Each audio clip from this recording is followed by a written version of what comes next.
جان کی حفاظت فرض ہے، لیکن وہ جانتے تھے کہ میری جان کی جان بھی حضور پاک ہے، اگر ان کے نام پر جان چلی جائے تو یہ بھی تو کامیابی کی دلیل ہے۔ سیدنا صدیق اکبر یہ ایسے جان نثار صحابی اور حضور پاک صلی اللہ علیہ وسلم کے ایسے دوست۔ اب یہی غار ثور کی آپ کو بات بتاؤں کہ جب وہاں غار ثور پہ چڑھ رہے تھے اور یہ پورا جو ہجرت کا سفر، سیدنا صدیق اکبر رضی اللہ تعالیٰ عنہ کبھی حضور کے آگے چلتے، کبھی حضور کے پیچھے چلتے۔ حضور نے پوچھا ابو بکر کیا معاملہ ہے، کبھی آگے چلتے ہو کبھی پیچھے چلتے ہو؟ عرض کرتے ہیں حضور جب پیچھے سے آنے والے دشمنوں کا خیال آتا ہے تو پیچھے ہو جاتا ہوں، اور جب آگے گھات میں بیٹھے ہوئے دشمنوں کا خیال آتا ہے تو آگے ہو جاتا ہوں، اور اس کا مقصد صرف اتنا ہے کہ یا رسول اللہ اگر کوئی تکلیف پہنچے تو مجھے پہنچے، آپ کو کوئی تکلیف نہ پہنچے۔ اور پھر جب وہاں چڑھنے لگے غار ثور، وہ پہاڑ آپ دیکھیں کتنا اونچا پہاڑ، جو گئے انہوں نے دیکھا ہوگا پانی لے کر چڑھنے والوں کو بھی پیاس لگ جائے، اتنا اونچا پہاڑ، اور یہ مکہ مکرمہ عرب میں، عرب کتنا گرم ملک ہے، اس کے باوجود سید رات کا وقت تھا، سیدنا صدیق اکبر رضی اللہ تعالیٰ عنہ حضور کو لے کر تشریف لے جانا۔ اب معاملہ یہ کہ حضور جس پتھر پر پاؤں رکھتے ہیں، یہ حضور کا معجزہ، وہ پتھر موم کی طرح نرم ہو جاتا تھا اور حضور کے پاؤں کے نقش کو اپنے سینے میں محفوظ کر لیتا تھا۔ تو اب ظاہر سی بات، حضور پتھر پر پاؤں رکھتے، نقش ہو جاتا، اس میں پاؤں کا نقش اس میں چھپ جاتا، بعد میں دشمن آتے تو معلوم ہو جاتا، ان کو پتہ لگ جاتا یہاں سے گئے۔ تو صدیق اکبر نے حضور کو گود میں اٹھا لیا، اور اتنا لمبا اونچا جو پہاڑ تھا حضور کو اٹھا کر اوپر لے کر پہنچے۔ یہ ایسی جان نثاری ہے سیدنا صدیق اکبر پہ، تو ایسی محبت اور ایسا تعلق تھا، اپنا پورا مال بھی اللہ کے رسول کی بارگاہ میں پیش کر دیا، اور حضور پاک صلی اللہ علیہ وسلم سے ہمیشہ ہر وقت جان نثاری کا اور وفاداری کا آپ نے ثبوت دیا ہے۔ یہ تو حضور سے آپ کی محبت تھی۔ اور ایک واقعہ جو ابھی میرے پاس ذہن میں ہے اس کو میں بیان کر کے اپنی بات کو ختم کر دوں۔ بڑا پیارا واقعہ ہے کہ حضور سے بھی سیدنا صدیق اکبر کو لگاؤ تھا، اور پھر آپ دیکھیں تو خلفائے راشدین میں یعنی 4 یار میں بھی آپس میں کیسی محبت تھی۔ سیدنا صدیق اکبر، فاروق اعظم، عثمان غنی اور مولا کائنات، ان کے آپس میں بھی کیسی محبت۔ یہ واقعہ میں نے پچھلے سال صلابت پورے میں بیان کیا تھا، بڑا پیارا واقعہ ہے، اس لیے میں آپ کو بیان کروں تو کیسی محبت آپس میں تھی۔ یہ جو بات کرتے ہیں نا دشمنی پھیلانے کی بات کرتے ہیں، گمراہ کرنے کی لوگوں کو کوشش کرتے ہیں، تو دیکھیں ان کے اندر آپس میں کیسی محبت۔ ایک مرتبہ مولا کائنات حضرت علی مرتضیٰ شیر خدا بیمار ہو گئے، تو سیدنا صدیق اکبر رضی اللہ تعالیٰ عنہ نے فاروق اعظم کو بلایا اور عثمان غنی کو بلایا اور کہا کہ دیکھو علی بیمار ہو گئے، ہم کو ان کی عیادت کرنے کے لیے جانا چاہیے۔ علی بیمار ہو گئے ہیں، ہمیں ان کو بیمار کرسی کرنے کے لیے جانا چاہیے، خبر معلوم کرنے کے لیے جانا چاہیے۔ ان حضرات نے کہا ٹھیک ہے ضرور جانا چاہیے۔ اب یہ تینوں حضرات صدیق اکبر، فاروق اعظم اور عثمان غنی تینوں مل کر مولا کائنات کے مکان پر پہنچے، اور ادھر حال یہ کہ حضرت علی کی بیماری میں کافی افاقہ ہو گیا تھا، طبیعت کافی سدھر گئی تھی اور کمزوری کافی حد تک دور ہو گئی۔ دروازے پر دستک دی، حضرت مولا کائنات نے دروازہ کھولا تو تینوں حضرات دروازے پر موجود، اور تینوں یاروں کو دیکھ کر مولا کائنات بڑے خوش ہوئے، بڑے مبارک مہمان آج میرے گھر پر آئے، اور سب کا استقبال کیا، اندر بلا کر بٹھایا۔ اب مولا کائنات علی مرتضیٰ کرم اللہ وجہہ الکریم ایسے مبارک مہمان آئے ہوئے ہیں، تو آپ کے اندر میزبانی کا جذبہ بیدار ہوا، دریائے سخاوت جوش میں آیا، گھر میں گئے کہ مہمانوں کو کچھ لا کر کھلایا جائے، مہمانوں کی مہمان نوازی کی جائے۔ گھر میں پہنچے تو کچھ بھی نہیں ہے، یہ تنگ دستی کا عالم، گھر میں کچھ بھی نہیں، کھلانے کے لیے کچھ بھی نہیں تھا، صرف ایک صاف و شفاف ایک پیالہ، ایک برتن تھا، اور اس میں ایک آدمی کے لیے، ایک آدمی کو کافی ہو اتنا شہد تھا، تھوڑا سا شہد، اور اس شہد کا بھی معاملہ کہ اس میں کالا بال گرا ہوا تھا۔ وہی پیالہ، صاف و شفاف پیالہ جس میں شہد رکھا اور اس شہد کے اندر یہ کالا بال گرا ہوا تھا، مولا کائنات اسی پیالے کو اور اسی شہد کو لے کر آئے اور ان تینوں دوستوں کے سامنے لا کر رکھ دیا۔ ابھی ہم اور آپ کسی کے یہاں پہ گئے ہو، یہ معمولی سی ضیافت، ہم تو ناراض ہو جائیں، یہ کیا ہم مہمان بن کے، یہ ایسے مہمان نوازی ہوتی، یہ 3 لوگ کے سامنے اتنا سا شہد لا کے رکھ دیا، یہ کیسے؟ وہ تو جانی سر آپس میں کیسی محبت تھی، بڑے خوش ہوئے، یہ تینوں حضرات بھی بڑے خوش ہوئے کہ مولا کائنات نے شہد لا کے رکھا ہے ہمارے سامنے، تو یہ بھی بڑے خوش ہوئے۔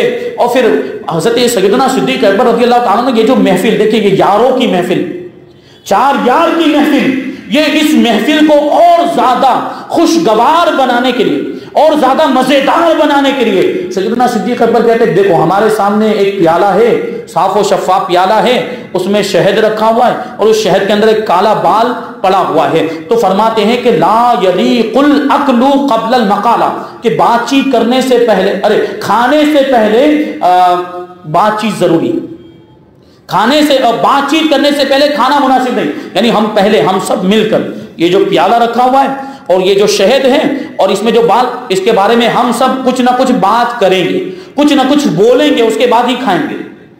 تو اب وہ تینوں حضرات جو تھے انہوں نے بھی رضامندی کا اظہار، ہاں بہت اچھی بات ہے، ٹھیک ہے، یہ محفل کو خوشگوار بنانے کے لیے ان کی محفلیں کیسی ہوا کرتی، ہمارے آپ کے آج کل کے نوجوانوں کی جو محفل تو اس میں گناہوں کی باتیں، بے حیائی کی باتیں ہوں گی اور کیا کیا پتہ نہیں باتیں ہوتی ہے۔ یہ دیکھیں 4 یار کی باتیں، سیدنا صدیق اکبر، فاروق اعظم، عثمان غنی اور مولا کائنات کی محفل۔ تو تینوں حضرات کہتے ہیں کہ دیکھیں آپ ہم میں بڑے ہیں، آپ ہم میں عزیز اور مکرم ہیں، آپ ہمارے سردار ہیں، تو آپ ہی شروعات کریں۔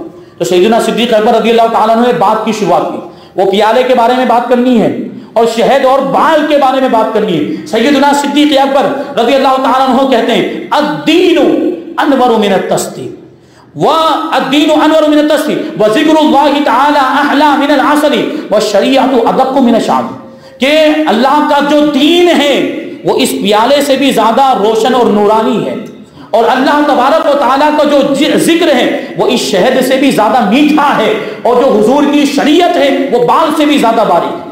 تینوں چیزوں کی بات آ گئی۔ اب باری آئی فاروق اعظم کی، آپ کو کچھ ارشاد فرمانا ہے۔ فاروق اعظم کہتے ہیں الجنت انور من التسبیح ونعیمها احلی من العسل والصراط ادق من الشعر۔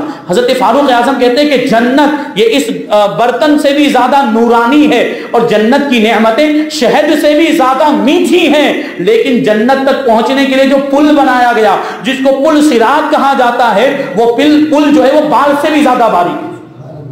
فاروق اعظم کی بات ہو گئی، اب کس کا نمبر آیا؟ عثمان غنی۔ عثمان غنی سے ان حضرت نے کہا اب آپ کی باری، آپ بولے پیالے کے بارے میں، شہد کے بارے میں، بال کے بارے میں۔ حضرت عثمان غنی کہتے ہیں القرآن انور من التست وقراءته احلی من العسل وتفسیره ادق من الشعر۔ حضرت عثمان غنی دیکھیں قرآن سے کہتا تعلق کہ آپ کو جامع القرآن یوں ہی نہیں کہا جاتا، قرآن ہی کی بات کر رہے ہیں۔ کہتے ہیں کہ قرآن مجید اس برتن سے بھی زیادہ روشن اور نورانی ہے، اور قرآن کی تلاوت شہد سے زیادہ میٹھی ہے، لیکن قرآن کی تفسیر بال سے زیادہ باریک ہے۔ اب تینوں مہمانوں کی بات ہو گئی، اب میزبان کی باری آئی، مولا کائنات کی باری۔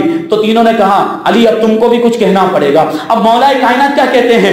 الضیف انور من التسبیح وکلام الضیف احلی من العسل وقلبہ ادق من الشعر، کہ میرے یہاں آج جو مہمان آئے ان مہمانوں کا معاملہ یہ ہے کہ یہ میرے جو مہمان ہیں یہ اس برتن سے زیادہ بھی نورانی ہے، اس برتن سے زیادہ نورانی ہے، اور میرے مہمانوں کا جو کلام، میرے مہمانوں نے جو ابھی بات چیت کی ہے، ان کی جو بات اور ان کی جو گفتگو ہے وہ اس شہد سے بھی زیادہ میٹھی ہے، اور میرے گھر میں آنے والے مہمانوں کا دل اس بال سے بھی زیادہ باریک ہے، یعنی اس بال سے بھی زیادہ نازک ہے۔